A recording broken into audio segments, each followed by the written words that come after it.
አርስተ ዜና አበ ክረምታዊ መርሃ ግብሪ ብሰብ ሰራሕ አስተብኖት ዝሰልጠኑ ተምሃሮ ካልኣይ ብርኪ ቤት ትምህርቲ ቀዳማይ ሚኒስትር አብይ አሕመድ ኣብ ዝተረኸብሉ ተመሪቆም።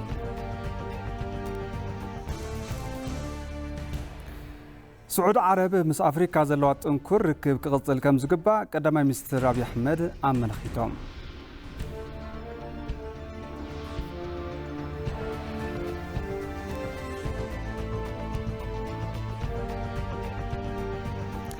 ካብ ዜና ወፃኢ ውድብ ሕብራት መንግስታት ኣብ ሓደ ክፍለ ዘመን ሓንሳብ ዘጋጥም ፍጻመ ክብል ነቲ ኣብ ሶማሌ ዘጋጠመ ውሕጅ ድሕሪ ብምግላጽ 15 ሚልዮን ዶላር ሓገዝ ከም ዝወሃብ ኣፍሊጡ።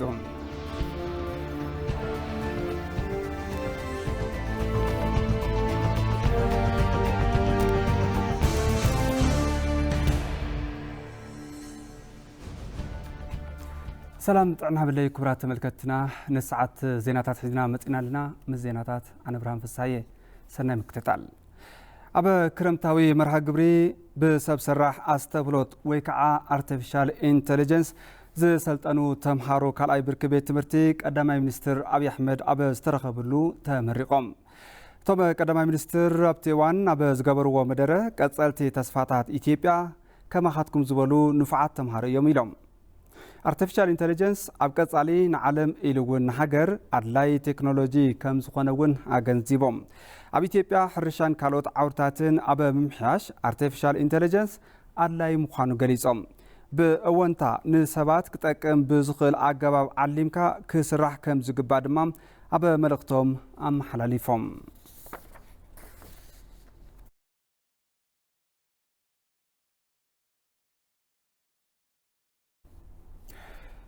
كنتيبا ممحدار كتما أديس أبابا أدانيش أبابي مس بريزيدانت جروب بانك لمعات أفريكا أكيونيمي أديسينا تزاتيان أب موروكو ماراكاش ناتخايد أبزركب جوباء فوروم إنفستمنت أفريكا ناتساتفا أزركبا كنتيبا أدانيش أبابيم أب محبراو ميدا قطن أبزم محلال فوق ملغتي مس بريزيدانت أكيونيمي أديسين أب كتسالي أب سرعة محياش موقعزيام أديس أبابان تزامرتي قداتن تأميتن مزتين حبيران كابزي بتوساقي أبز تفراليو استراتيجيك تلمتات كمزتيا أفليت أنين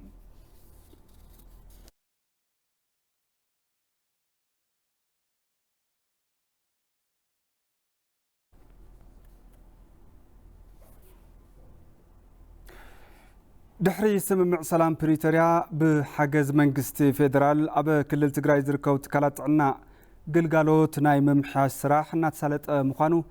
بيروت عنا قزاوي ممحدار كلل تقراي قليصوم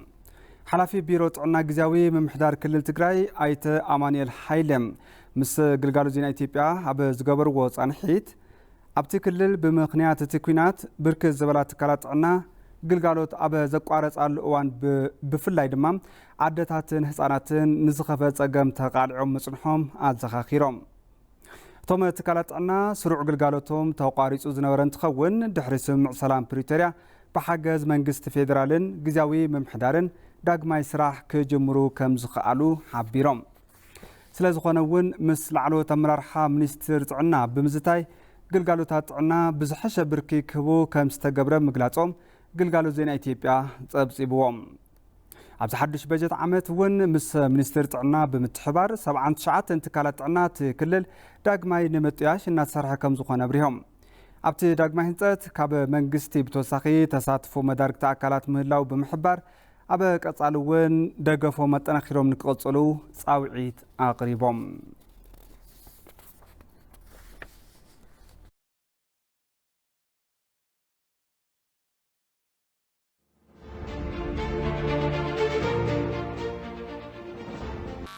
ከቅርብ ጊዜ ጀምሮ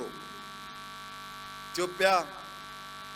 በአንዳንድ ጉዳዮች ውይይት ያስፈልገናል የሚል ጥያቄ ስታነሳ ወረራ ሊካሄድ ይችላል የሚል ስጋት እንዳለ ይደመጣል። ለመላው ኢትዮጵያ ሕዝብና ለሀገር መከላከያ ሰራዊት በዚሁ በተከበረ ቀን መግለጽ የምፈልገው ኢትዮጵያ በኃይልና በወረራ ማሳካት የምትፈልገው አንዳች ነገር የለም። ለጋራ ጥቅም፣ ለጋራ እድገት፣ ለጋራ ብልጽግና ሁሉም አሸናፊ በሚያደርጉ ጉዳዮች ከወንድሞቻችን ጋር ተወያይተን የጋራ ጥቅም የምናስከብር እንጂ በኃይል ፍላጎቶቻችን ለማሳካት ወንድሞቻችን ላይ ቃታ የምንሰነዝር እንዳልሆን በአጽንኦት ላረጋግጥላችሁ እወዳለሁ።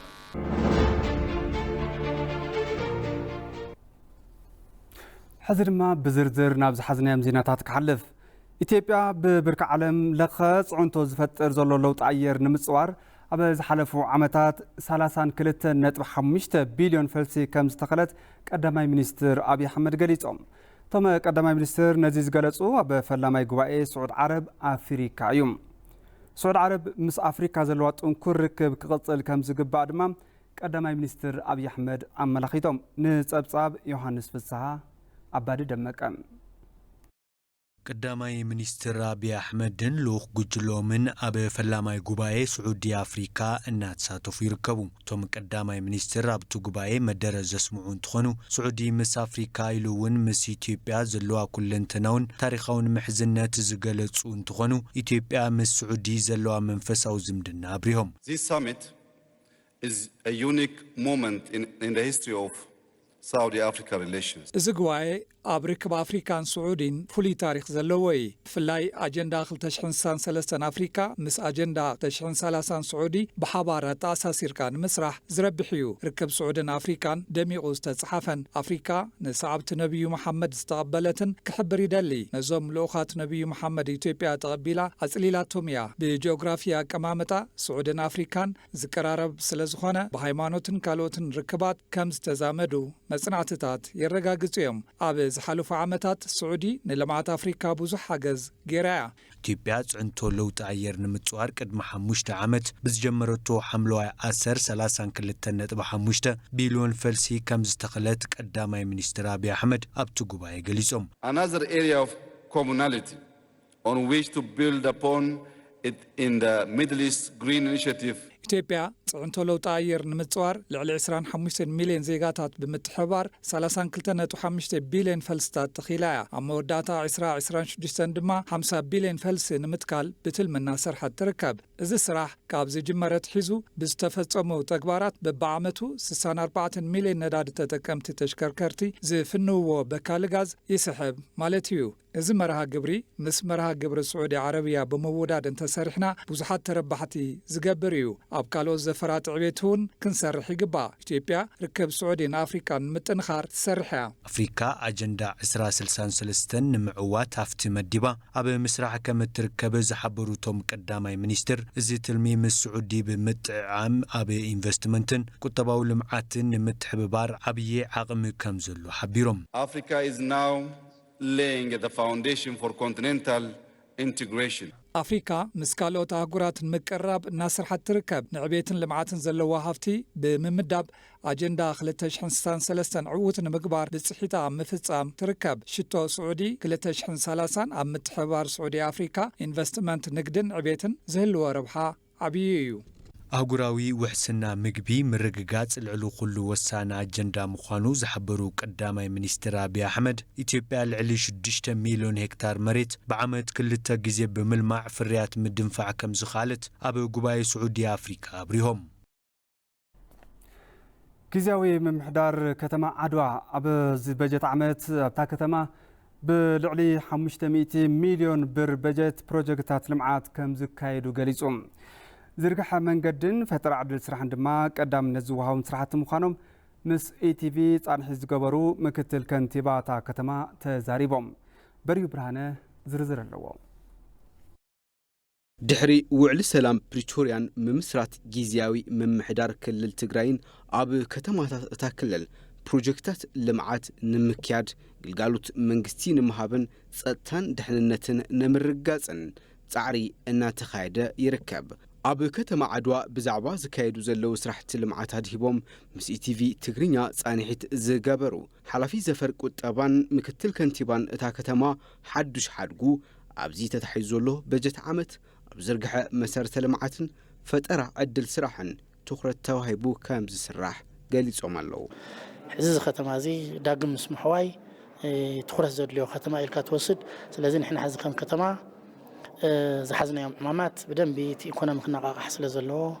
صتاون كالتون تصقم فتح نايت محبرسب ناي ايكونومي نايت منسي ناي سرح مفتارن مسرتاو تخرت غير كاتزي سرحلو كل نجر سلازي فتح تزعبي تخرت مسرت المعاتن تسرح مفترنا لنا زول تزعبي تخرت غورنا لزي تسرح مفتارون مع التملاسي سراويت سدراسو اكل قدات زلو ختم ايو تخرت كنا صرح لنا تحزنا هنا زيد ما مسرت المعاتون اكل نايتي ايكونومي حويت سلازخونه زعبي لنا بزحت بروجكتات تتحيزم الله ختمه عالم بانكون قطعه مزحه وفا ختمه يا تجنزب خمسي لنا سبيس لنقبر بعالم بانكي ذهبنا بجت قالو بقصر درجات جنزب سكع زياتون جن نسو كلتي غيرنا صفحتنا كولستان سرحتي هكا 9 مليون بجت كولستان كنا نصف بقبلنا المسرح نفتر في منسي زي زعبي تخرت أفت تملس سراويت أفسد راسو أفت أكل جد تحزز عندك أنستيو تخرت غيرنا زي خرجا استوسنا سرح فتر خاو قصيلون كالوت ممرت عند الله شناون تمن سيون نفتنا يسرح مفتار خنتات نخن كيد تزحده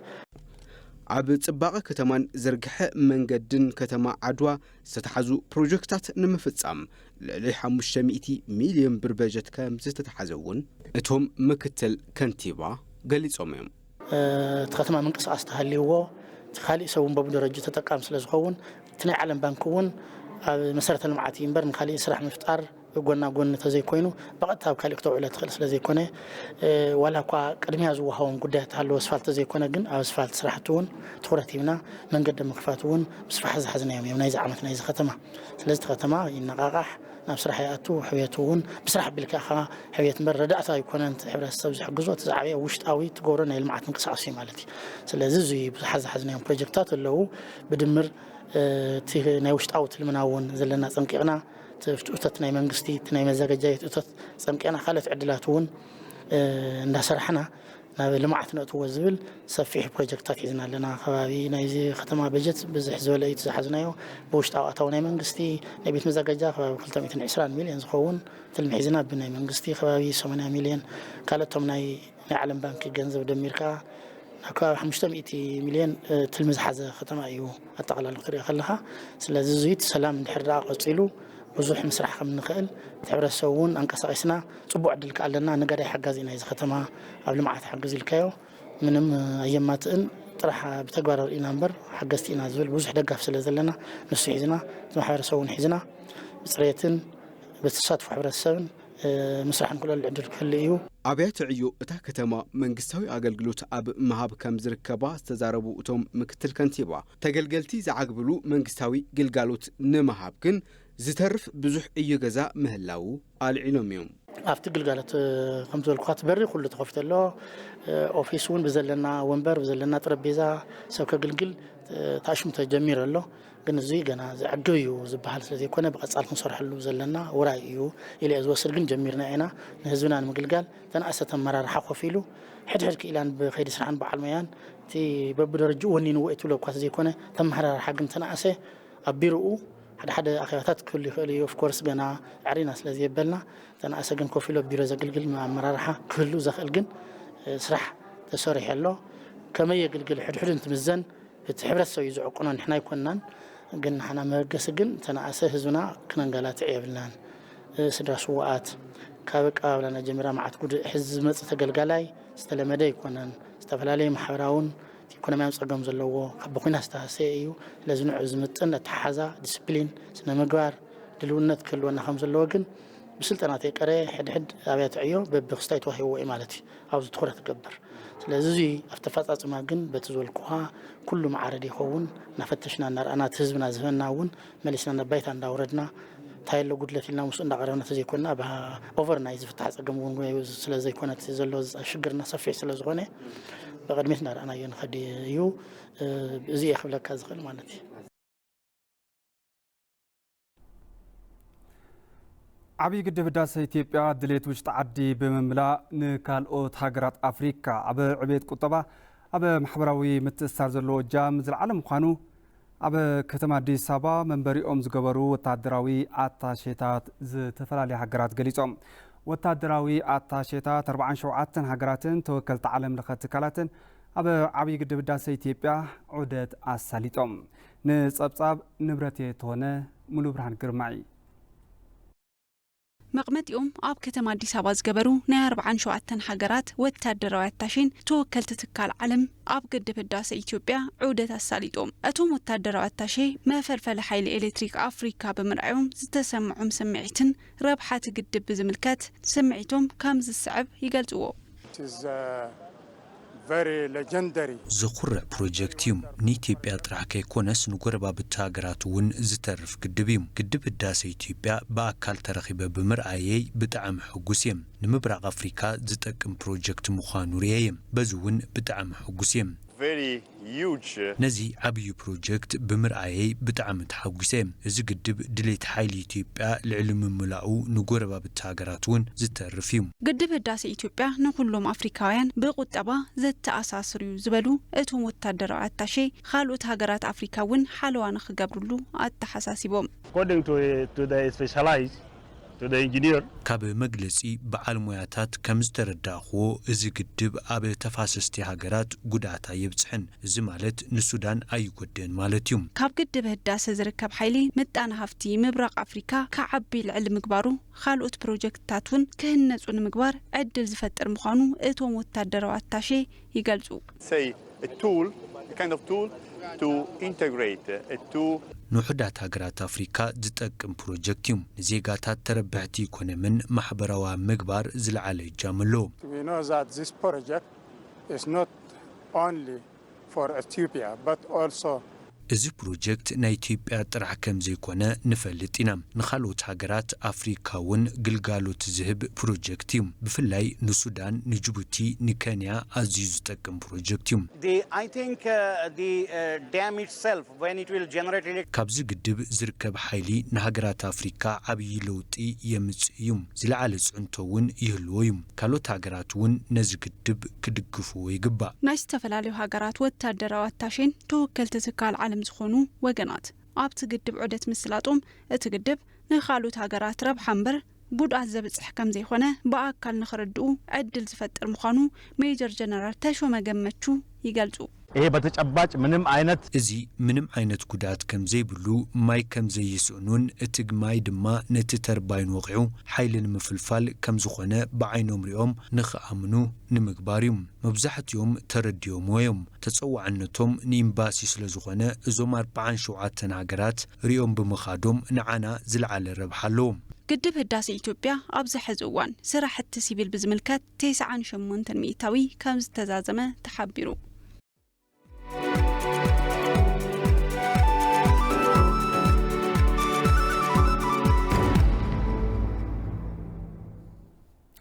زين عداقام أبا كل الأمحارة أبزي فلما يربع بجت عمت أبا انتربرايز نستودبو أكلات شومن 250 مليون بر متسار عداقا بمفتار ناي متنخار سرعات موغانو بيرو سرحان سلطانا نتكلل أفليتهم أبتي بيرو دايركتور لمعات عدقيتن آيت فكرة مريم يني عبات أبا انتربرايز نزنتفو أكلات زوصحهم متسار عداقا نمكلال حاجز الناتا قبر مقانو قليسهم ኣብቲ በጀት ዓመት 5.6 ቢልዮን ብር ምትሳር ዕዳጋ ንምፍጣር ምትላሙ ዝገለጹ እቶም ዳይሬክተር ካብዚ ኣብ ፈላማይ ርብዕ ዓመት ብዝተገብረ ጻዕሪ ልዕሊ 850 ሚልዮን ብር